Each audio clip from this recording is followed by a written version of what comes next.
फिर से हम टारगेट विद विश्वजीत एजुकेशन के ऑनलाइन प्लेटफॉर्म में हम आपका स्वागत करते हैं। तो दोस्तों, आज इसके पहले आपने वीडियो देखा होगा 10th की एनसीईआरटी यहाँ पे आपका चल रहा है। 10th क्लास की एनसीईआरटी के पैटर्न पे हम यहाँ पे वीडियोस आपको देने का प्रयास कर रहे हैं। तो इसके पहले वाले वीडियोस में आप लोगों ने देखा होगा कि यूक्लिड्स डिवीजन लेमा क्या होता है, उसका मैंने स्टेटमेंट आपको बताया था। डिविडेंड क्या होता है, डिवाइजर क्या होता है, कोसेंट क्या होता है, रिमाइंडर क्या होता है, यानी भाज्य, भाजक, भागफल और शेषफल, इन सारी बातों को हमने इसके पहले वाले वीडियो में कर चुके हैं। तो उसी के अंतर्गत आज हम बात करने वाले हैं यूक्लिड्स डिवीजन एल्गोरिथम क्या होता है। यूक्लिड्स डिवीजन एल्गोरिथम एक बहुत ही अच्छा प्रोसेस होता है, एक लॉन्ग प्रोसेस होता है डिवीजन मेथड का, यानी भाग विधि का यह एक लॉन्ग प्रोसेस होता है। इसके पहले वाले वीडियो में भी मैंने डिस्कशन किया था। तो आज हम यहाँ पे यूक्लिड्स डिवीजन लेमा को इस्तेमाल करते हुए यूक्लिड्स डिवीजन एल्गोरिथम की परिचर्चा करने वाले हैं, ठीक है। तो हम हाउ टू इवेल्युएट एचसीएफ यानी highest common factor with the help of Euclid's division lemma. तो हम यहाँ पे यही आपको आज जानकारी देना चाहते हैं कि हम एल्गोरिथम क्या होता है, डिवीजन यूक्लिड्स डिवीजन का एल्गोरिथम क्या होता है, यानी उस लेमा को हम किस तरीके से इस्तेमाल कर सकते हैं, उन सारी बातों को आज हम यहाँ पे कवर करने वाले हैं वन बाय वन। और अगर चैनल पर नए हो तो चैनल को सब्सक्राइब कर लीजिए, क्योंकि आपको हाई स्कूल 11, 12 और बीएससी अप टू 10th यहाँ की मैथमेटिक्स आपको इसी तरीके से वन बाय वन आपको मिलती रहेंगी, और जिससे कि आप आसानी से मैथमेटिक्स के सारे प्रोसेस सीखने का प्रयास कर सकते हैं। तो उसी के अंतर्गत आज हम बात करने वाले हैं यूक्लिड्स डिवीजन एल्गोरिथम। आप देखिए, कुछ यहाँ पे मैंने कुछ चीजों को मेंशन किया है जो कि ये बहुत ही इंपॉर्टेंट है। इन सारे नोट को आप नोट कर लीजिएगा अपने नोट कॉपी में, क्योंकि इसका जो है क्या बेसिक सार है, यहाँ पे संक्षिप्त आपको ये जो है एल्गोरिथम के बारे में बताया गया है। तो आइए, जैसे कि पहला पॉइंट यहाँ पे हम देख रहे हैं, क्या लिखा हुआ है कि it is an application of Euclid division lemma. मतलब यहाँ पे यूक्लिड डिवीजन एल्गोरिथम क्या होता है, यह कुछ नहीं है, यह एक यूक्लिड्स डिवीजन लेमा का क्या करना है, हमको एप्लीकेशन सिखाता है कि हम कैसे जो है इस्तेमाल करते हैं इस यूक्लिड्स डिवीजन लेमा को इन योर बिहेवियर। मतलब आपके व्यवहारिक जीवन में हम इसको किस तरीके से इस्तेमाल करते हैं, वह ये चीजों को आपको बताता है। और दूसरा पॉइंट क्या है कि एल्गोरिथम, यहाँ पे देखिए एक शब्द आया हुआ है एल्गोरिथम, तो इसके बारे में भी जानकारी लेना हमें बहुत ही आवश्यक होता है, क्योंकि एल्गोरिथम आपको बहुत जगह मिलने वाला है। तो वही एल्गोरिथम यहाँ पे भी क्या है, इसको इसके बारे में यहाँ पे डिस्कशन करके किए हैं। आइए देखते हैं ये क्या कह रहा है। तो देखिए ये क्या कह रहा है कि a series of well defined steps which provide procedure of calculation repeated successively on the results of earlier steps till the desired result is obtained। कहने का मतलब यहाँ पे ऐसा है, हिंदी में इसको समझिए कि एल्गोरिथम का मतलब यह होता है कि एक हमको सीरीज मिल जाता है सॉल्व करने का, एक क्या करते हैं हम स्टेप बाय स्टेप एक सीरीज मिल जाता है। जैसे हमारे पास क्या होता है, 1 के बाद 2 आता है, 2 के बाद 3 आता है, 3 के बाद 4 आता है।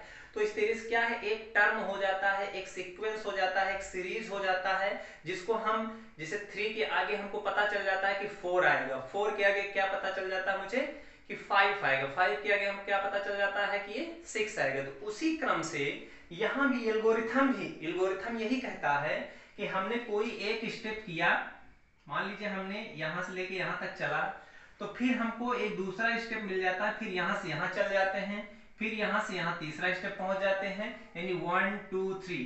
तो ये क्या होता है, एक प्रोसेस मिल जाता है, एक सीक्वेंस मिल जाता है। तो और हम तब तक उस सीक्वेंस को जारी रखते हैं जब तक हम अपने जो हमारा डिजायर्ड रिजल्ट है, यानी रिक्वायरमेंट जिस चीज की है, जब तक वो हमको प्राप्त नहीं हो जाती है, ठीक है। तो उसी को हम क्या बोलते हैं, एक शब्द में, एक वर्ड में, कि ये एल्गोरिथम होता है, जो हम एक प्रोसीजर या एक स्टेप या एक प्रक्रिया हम जो है सुचारू रूप से कंडक्ट करते हैं। तो आई होप एल्गोरिथम के बारे में आपको पता चल गया होगा। यहाँ पे एक और तीसरी पॉइंट्स है कि ये लिखा हुआ है Euclid's division algorithm to computed highest common factor, यानी हमने जो आपको बताया भी कि यूक्लिड्स डिवीजन एल्गोरिथम क्या करता है, क्या फाइंड करता है, कंप्यूटेड निकालता है हाईएस्ट कॉमन फैक्टर यानी HCF, जिसको हिंदी में बोला जाता है महत्तम समापवर्तक। ठीक है, महत्तम समापवर्तक बहुत से लोगों को पता भी होगा, लेकिन आज हम सीखेंगे यूक्लिड्स डिवीजन लेमा के अंतर्गत इसको हम कैसे निकालेंगे of two given positive numbers. इसके बाद दो यहाँ पे हम छोटे छोटे एग्जांपल्स देखेंगे। एक तो 2 नंबर वाला, यानी 1 और 2 पॉजिटिव नंबर दिए हैं तो इनका HCF क्या होगा with the help of Euclid's division lemma. ठीक है, और एक बात दूसरी बात यहाँ भी 3 नंबर्स दिए गए हैं, तीनों नंबर्स का हम कैसे हाईएस्ट कॉमन फैक्टर निकालते हैं। तो आइए हम 1 बाय 1 सीखने का प्रयास करते हैं। तो ध्यान से देखिएगा, बने रहिएगा पूरे वीडियो में, जिससे कि आपको HCF निकालना यूक्लिड्स डिवीजन लेमा से बिल्कुल क्लियर हो सके।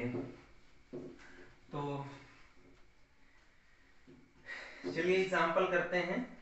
हमारे पास पहला है, जैसे हमारे पास है कि एक नंबर दिया है 210 और दूसरा नंबर है 10, तो इन दोनों के बीच का HCF कैसे निकालें हम यूक्लिड्स डिवीजन लेमा से, और बाद में जब जो प्रोसीजर आता है उसको हम बोल देते हैं यूक्लिड्स डिवीजन एल्गोरिथम। ठीक है, तो जैसे कि पहले हम लिख लेते हैं यूक्लिड्स डिवीजन लेमा होता क्या है। तो हमने बताया था कि अगर आपके पास ए कोई इंटीजर है, सॉरी ऐसे लिख लेते हैं, बी कोई इंटीजर है, ए आपका कोई नॉन जीरो इंटीजर है, तब हमारे पास दो इंटीजर क्यू और आर मिलते थे इस प्रकार कि आर की वैल्यू जो है 0 या 0 से बड़ी और डिवाइजर से छोटी मिलती थी। तो ये था आपका यूक्लिड डिवीजन लेमा। अब उसी को इस्तेमाल करते हुए हम यहाँ पे बात करने वाले हैं। तो देखिए अब ध्यान से देखना है कि HCF हम कैसे निकालते हैं। HCF of 10, 210। अब इसी को कैसे इवेल्युएट किया जाएगा, इस बात को आपको ध्यान रखना है। तो सबसे पहले क्या करिएगा आप लोग HCF निकालने के लिए यूक्लिड से, कि इसमें देखिएगा कौन सा बड़ा है और कौन सा छोटा है। तो यहाँ हम देख पा रहे हैं कि 210 क्या है, ग्रेटर देन है 10 से। ठीक है, तो जो वैल्यू बड़ी होगी उसको क्या करना, उसको मानिएगा ये भाज्य है। भाज्य मतलब इसको मान लीजिएगा b। ठीक है, और जो वैल्यू छोटी है उसको मान लीजिएगा क्या, भाजक। भाजक यानी डिवाइजर मान लीजिएगा। तो उस क्रम में अगर हम बात करें तो क्या आने वाला है यहाँ पे कि a जो है लेस देन है b से। तो हमको क्या करना है, अब 10 से क्या करना है, 210 बराबर हम इस फॉर्मेट में लिखने का प्रयास करें, यानी हमारे पास 10a हो जाएगा। अब q और r लेके आना है, तो हमको क्या करना है, थोड़ा सा भाग विधि को इस्तेमाल कर सकते हैं आप अगर दिक्कत हो रही हो। तो ये कितनी बार जाएगा, 2 टाइम्स जाएगा, ये हो जाएगा 1, नीचे आ जाएगा, यहाँ 0 आ जाएगा। ठीक है, तो इसका मतलब क्या है कि, और ये 1 टाइम जाएगा, ये आपका आ जाएगा 0। तो अर्थात हमारे पास क्या है, q की वैल्यू हमारे पास क्या हो जाएगा, यहाँ पे कोसेंट है तो कोसेंट हो जाएगा इंटू 21 प्लस 0, चूंकि रिमाइंडर आपके पास 0 मिल रहा है। तो इस तरीके से हम देख पा रहे हैं कि ये आपका, हम तब तक यह प्रोसीजर प्रोसीड करते हैं जब तक कि आपका रिमाइंडर 0 नहीं मिल जाता है। यहाँ पे तो ये सिंपल सा हमने लिया था, तो यहाँ पे एक ही बार में ये 0 मिल गया। बाकी बहुत सारे नंबर्स हैं जिसपे 0 नहीं मिलता है। चलिए नॉन जीरो वाला भी हम केस लेकर के एक बार बात कर लेते हैं यहाँ पे। ठीक है, तो इस केस में आपको 0 मिल गया रिमाइंडर, तो यहीं से काम खत्म हो जाता है, यानी हम तब तक प्रोसीड करते हैं जब तक कि 0 नहीं आ जाता है। लेकिन इस वाले क्वेश्चन में एक ही स्टेप में 0 आ गया है, इसलिए इसका HCF जो हो जाता है, जो यहाँ पे जिससे हम डिवाइड कर रहे होते हैं, वही उसका क्या हो जाता है, HCF, यानी 210 का HCF कितना आ जाएगा, 10 आ जाएगा। ये सिंपल सा डिवीजन, यूक्लिड डिवीजन एल्गोरिथम से ये चीजें आ गई। आइए कुछ ऐसे हम लेते हैं जिसमें एक स्टेप में 0 ना दिखे।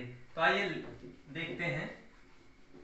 तो जैसे हम ले लेते हैं एग्जांपल के तौर पे, चलिए 3332 357, चलिए ले लेते हैं। अब देखिए इसमें कौन सी वैल्यू बड़ी है, या ऐसे थोड़ा सा करेंगे तो ज्यादा सही रहेगा, छोटा छोटा करेंगे, प्रोसीजर आपको पता चल जाएगा तो आप खुद ही कर सकते हैं। अब देखिए 33 और 357 हमने लिया, तो इन दोनों का HCF निकालना है। तो फिर क्या करेंगे, हम देखेंगे कौन सी इसमें वैल्यू बड़ी है।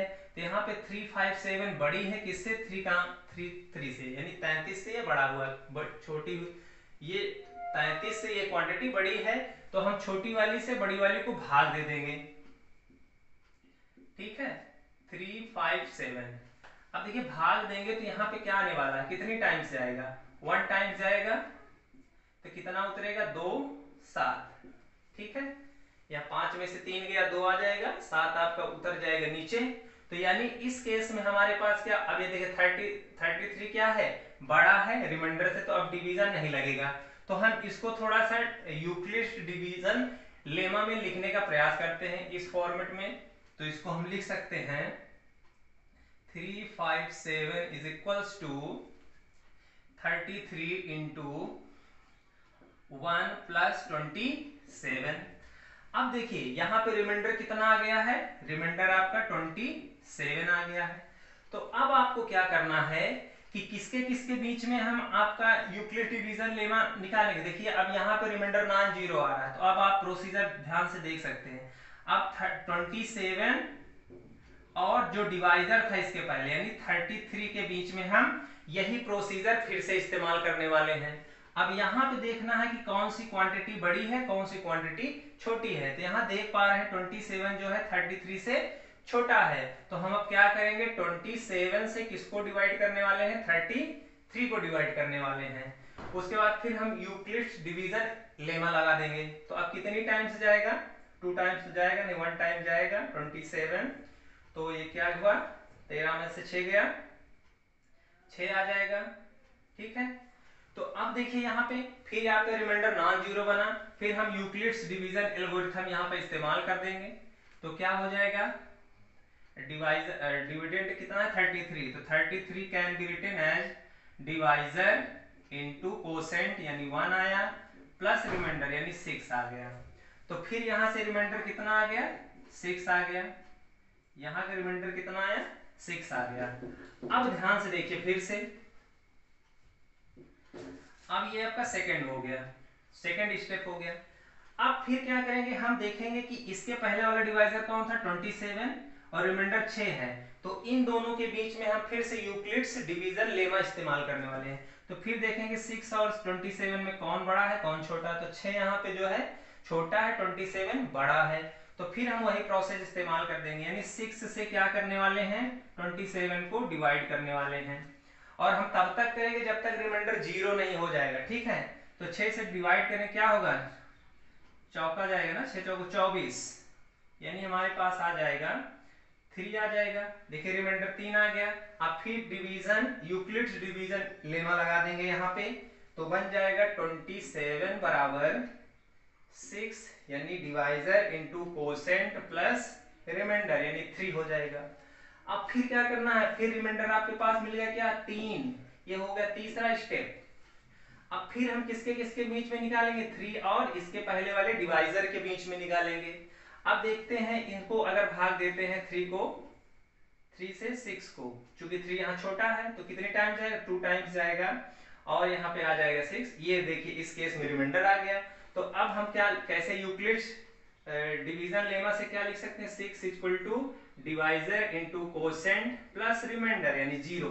तो अर्थात जिस स्टेप पे वह 0 आएगा, यानी कितने स्टेप पे, चौथे स्टेप पे आया वो आपका 0। अब यहां से क्या कर सकते हैं, तो जो लास्ट वाला डिवाइजर होता इस स्टेप में, जो सबसे लास्ट डिवाइजर होगा वही क्या बनने वाला है, HCF। अब कहने का मतलब ये है कि आपका कौन कौन से यहां से डिवाइजर बन चुके हैं। पहला तो आपका 33 डिवाइजर बना, दूसरा कौन डिवाइजर बना, 27 बना, उसके बाद कौन सा बना,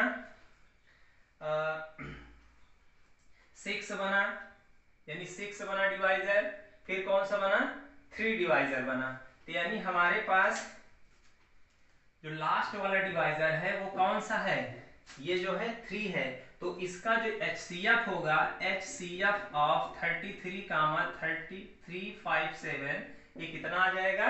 3 आ जाएगा। तो यही इसका आपका फाइनल आंसर हो जाएगा। तो ये प्रोसीजर आई होप आपको अच्छा लगा होगा, और इसी मेथड से आपको यूक्लिड्स डिवीजन एल्गोरिथम इस्तेमाल करना है। तो कभी कभी क्या एग्जाम में आता ही है, 10th के क्लास में हमेशा आता है, आपको 2 नंबर्स दे दिया जाएगा और उनके बीच में HCF निकालने के लिए दे दिया जाएगा with the help of Euclid's division algorithm. अब इसी तरीके से अगर आपके पास 3 नंबर आ जाएं, उनका हम कैसे निकालेंगे HCF? कहने का मतलब हमारे पास अगर ये आ जाए नंबर्स, जैसे 3 नंबर हमारे पास हो जाए 35, 49 एंड 79, इस तरीके के 3 नंबर आ जाएं, तो हम कैसे जो है निकालेंगे HCF by Euclid division algorithm? तो हमको क्या करना है, सबसे पहले जो शुरू के 2 होंगे, कोई 2 पकड़ लीजिए, कोई 2 आपको नंबर्स पकड़ लेना है, और जो प्रोसीजर अभी इसके पहले वाले सवाल में किए हैं 2 नंबर्स वाले, वो यहाँ पे इस्तेमाल कर देंगे, और इस्तेमाल करते हुए यहाँ का HCF निकाल लेंगे। ध्यान से समझिएगा प्रोसीजर। 35 और 49 के बीच का क्या निकाल लेंगे? मान लीजिए आपका आ गया HCF D आ गया, तो अगर कोई भी नंबर तो आएगा ही आएगा। अब क्या करेंगे, फिर हम HCF निकालेंगे किसके किसके बीच का?